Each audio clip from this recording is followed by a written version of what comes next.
Hey guys, I'm recording on my computer again today because I want to show you a slideshow that I would have showed you in class.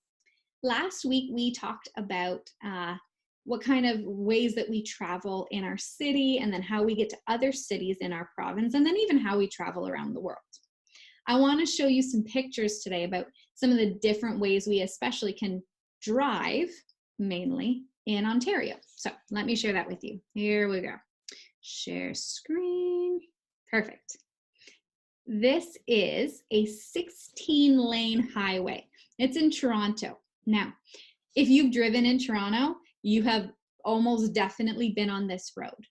It has so many lanes because there's so many people who live in Toronto and who need to drive through Toronto. They just need that much road space for all of the people. And if you've driven through Toronto, you know, even that much room isn't enough sometimes. Sometimes traffic gets way backed up and it's a traffic jam and you're just like sitting there. That's not fun. But this is kind of what we often think of when we think of a highway. This highway is also just south of London. If you go to the south end of London, you can hop on the 401, which is what this picture is.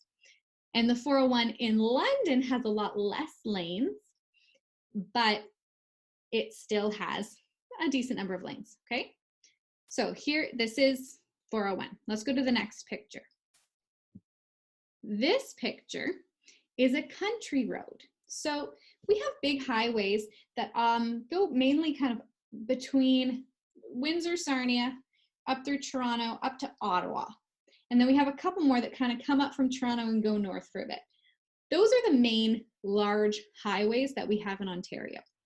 But there's plenty of other cities in Ontario that people need to get to. So in other places, there are highways like this. And this is more of a country road highway. You would drive a little bit slower than you might drive on one of those really big highways, but these roads still get you where you need to go. So you've probably driven on these too. They're all over the place. If you drive north of the city, you're going to be driving on this road. If you go north far enough, you'll hit Highway 7, and Highway 7 looks a lot like this. All right. I would like to introduce you now to a town in Ontario. This is a town and it's called Moosonee or Moose Factory. There are two towns that are very, very close to each other. We're going to go with Moosonee. So Moosonee is in northern Ontario and it's actually quite far away and quite difficult to get to. So the only way for you to get to Moosonee is to take a train. There are no roads that go from southern Ontario up to Moosonee. None. You cannot drive to Moosonee. Now, some of you might look at that and go, but there are cars there. Well, yeah, the people who live there can drive around their town, but if they want to leave their town, they have to get on a train. That's the only way. So, there are challenges with being that isolated, but there's also a lot of good stuff. So with COVID, do you think the people in Moosonee are that worried right now? Probably not. I bet that they shut the rail down and everyone is just staying there and they're like, we're fine. They're probably going to school. They're probably doing all of these normal things because if they don't have COVID where they are, no one can come. And no one's driving into town. So that's a benefit to living in a town like Moosonee. But we can use that same idea to say, what if there's a problem? What if someone in Moosonee has a heart attack and they need very special care at a very special hospital? I'm sure they have a hospital there, but it's probably not a state-of-the-art hospital with really specialized care. If someone needs a doctor like that, they'd have to leave. And that's a really tricky thing. So there are pros and cons, good things and bad things to living in a town like Moosonee. This next picture is a map. So this is Ontario. Here's my cursor if you can see that.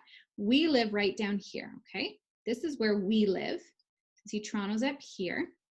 Moosonee, Moose Factory are right here. See how high that goes? Now, you're right, we have a lot of Ontario still up here, but there are really no towns up there. All right, this is about as far north as people live. So that's where it is. If you wanted to go there, you would start in London down here.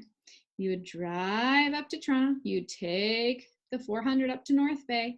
Then you take Highway 11. You'd stop somewhere around here and say hi to my grandpa. Then you drive up to Cochrane. And when you got to Cochrane, you'd leave your car and you'd hop on a train. And the train is this green line. It would take you up to Moosonee and Moose Factory. And when you were ready to go home, you'd get back on the train and come back. And if you were all of a sudden like, oh, I'm so sick of being here, I want to leave right now. Well, you might not be able to leave because you can only leave when the train is running. So if the train isn't running, you're stuck. Now, here's the best part, because this is the train that runs between Cochrane and Moosonee. It is called the Polar Bear Express. Yes, it is really and truly called that. This is a picture of the Polar Bear Express.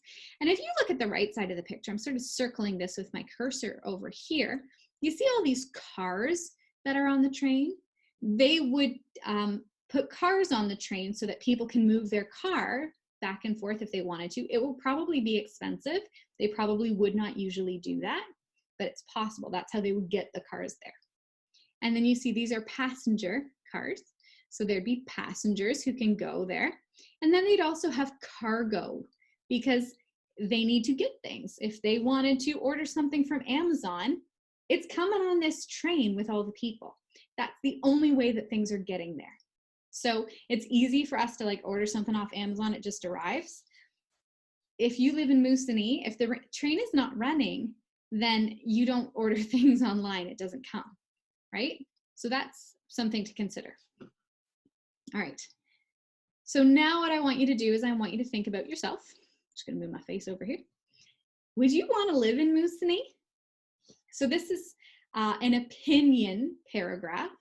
And with an opinion, your opinion is the main idea. So your main idea is either I want to live in Moosonee or no, I don't want to live in Moosonee. Either is a perfectly good main idea. And you're going to support that main idea with 3 details, 3 reasons why you do or do not want to live in Moosonee. So you're going to write a paragraph, and your paragraph is going to start with your main idea. You're going to have your 3 details, 1 sentence for each detail. And then at the end, you're going to tell me your opinion one more time.